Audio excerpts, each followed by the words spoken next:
Salut à tous, j'espère que vous allez tous très bien. Aujourd'hui on se retrouve pour une nouvelle vidéo. Supreme est la marque phare des millennials, s'adressant aux jeunes, aux skateurs et également aux fans de hip-hop, mais aussi à l'industrie du luxe et à une clientèle branchée. Aujourd'hui, je vous décrypte une marque désormais iconique qui ne cesse de créer l'étincelle.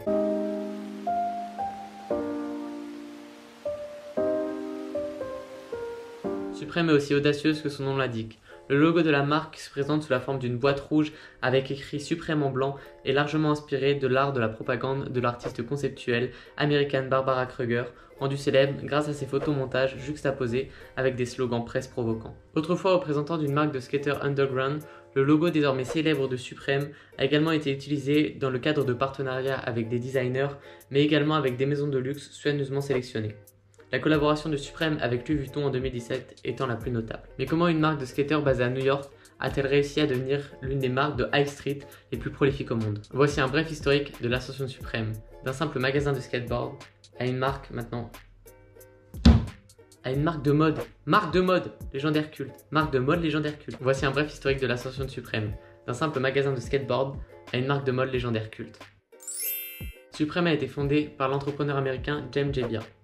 Bien que Jebbia soit né aux États-Unis, il a vécu en Angleterre jusqu'à l'âge de 19 ans.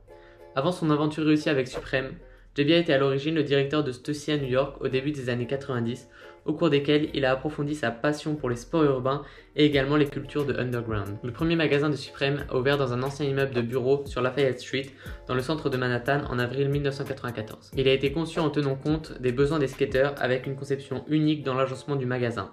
En disposant les vêtements sur les murs du magasin, un grand espace central permettait aux skateurs, avec leur typiquement large sac à dos, d'entrer dans le magasin en skatant sans se heurter aux produits ou par exemple renverser les produits. Et ce magasin a vite disposé de sa fanbase de skateurs qui formait une équipe soudée au milieu des années 90. Les acteurs Justin Pierce et Harold Hunter, qui malheureusement sont décédés aujourd'hui, en faisaient partie. Pour la petite anecdote, les premiers employés vendeurs du magasin Supreme étaient à l'origine simplement des figurants du film Kids de Larry Clark. Depuis sa création, Supreme commercialise sa propre marque de vêtements, mais également d'autres marques urbaines de skateurs comme Nike SB, Spitfire, Thrasher, et plein d'autres marques. Les collections de vêtements, chaussures et accessoires unisexes de Supreme sont rapidement sold out après leur lancement. Les collections et produits fétiches, notamment les t-shirts ou les accessoires skate avec le fameux logo blanc et rouge, sont très prisés par le revendeur. James Jebbia a déclaré que tout ce que Supreme sortait ne sera jamais classé comme une édition limitée, mais il a également fait remarquer que sa team créative sort ses produits en exemplaires réduits parce qu'elle ne veut pas se retrouver coincée avec des choses dont personne ne veut. Vous voulez connaître la formule du succès de Supreme?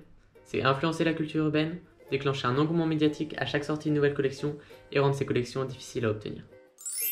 Les années 2000 ont marqué le début d'un nouveau chapitre passionnant pour Supreme. Après avoir connu un succès continu dans les années 90 avec un seul magasin, ce qui a finalement permis à Supreme d'acquérir le statut de marque culte et légendaire, James Jebbia a ouvert un deuxième magasin à Los Angeles en 2004, qui est presque 2 fois plus grand que le premier magasin de New York et qui dispose d'un skateball intérieur.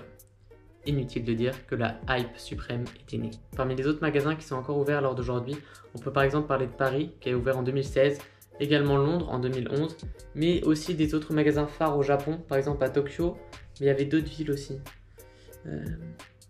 Nagoya, Osaka et Fukuoka. À ce jour, les 12 shops Supreme reprennent la conception du magasin original de Lafayette Street et sont profondément ancrés dans l'ADN urbain de la marque.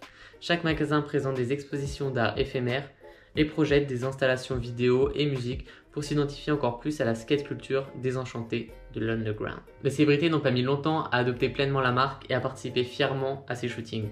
On peut par exemple parler de Kate Moss, de Michael Jordan, mais également de Mike Tyson, de Lady Gaga, de Neil Young, Gucci Mane, Odell Beckham Jr., Justin Bieber ou par exemple Tyler the Creator. Toutes ces personnes ont fait partie des ambassadeurs de Supreme qui ont posé à un moment ou un autre de leur carrière pour cette marque. 2017 a été une année de renouveau pour Supreme, puisque la marque a lancé son 11e magasin, un deuxième shop à New York, dans le quartier de Williamsburg à Brooklyn. Plus tard dans l'année, James Jebbia a affirmé que la marque avait vendu une part importante de la société, je crois que c'était environ 50%, soit 500 millions de dollars, à la multinationale américaine de capital investment The Carlyle Group. Mais 2017 est avant tout une année mythique pour la marque, car elle représente un renouveau dans l'art de ses collaborations. Cette même année, une collaboration inattendue a vu le jour entre Supreme et Louis Vuitton pour la collection automne-hiver 2017-2018. La maison française de prestige, spécialisée dans la maroquinerie de luxe, a ainsi uni ses forces avec le skateur new-yorkais. Ensemble, ils ont ouvert 2 boutiques éphémères qui ont été néanmoins fermées avant la date fixée. Certains diront qu'il s'agit là d'un coup de maître pour renforcer l'engouement autour des produits, t-shirts, jeans, écharpes et maroquinerie co-brandées. Cet arrêt prématuré a en effet porté ses fruits. Là aussi, la hype n'a pas démordu. Actuellement en revente sur des sites de seconde main, les produits rares et convoités de la collab se revendent au prix fulgurant de 3400 € pour une simple écharpe en laine imprimée avec des monogrammes des deux marques, jusqu'à 26 000 € pour une planche de skateboard. Fin février 2019, Supreme a déménagé son emblématique local d'origine de Manhattan du 274 Lafayette Street au 190 Bovary et ouvert son 12e magasin à San Francisco plus tard dans l'année. Il va sans dire que le meilleur reste à venir pour Supreme. Cependant, une facette plus sombre de Supreme a été découverte. Le 5e épisode du talk show Netflix Patriot Act avec Hassan Minhaj décortique non seulement la hype autour de Supreme, mais évoque son lien avec les profits de guerre au Yémen et la vente d'armes de guerre via sa société mère The Carrier Group. Une question existentielle se pose donc pour Supreme. Comment le label américain peut-il continuer à se développer avec son nouveau partenaire financier sans pour autant tuer sa crédibilité culturelle à long terme? Est-ce que Jem Gebbia peut vraiment prétendre à l'authenticité de sa marque lorsque la firme à laquelle la moitié des actions de Supreme a été vendue a été vraisemblablement construite avec des profils louches et corrompus? Selon Gebbia, l'entrée en capital de Carlyle permettrait à Supreme de maîtriser et développer sa croissance. Le principal concerné ne s'est pas explicitement exprimé à ce sujet, ce qui inquiète encore un peu plus les fans de la marque américaine. Donc affaire à suivre. Et voilà, c'est la fin de la vidéo.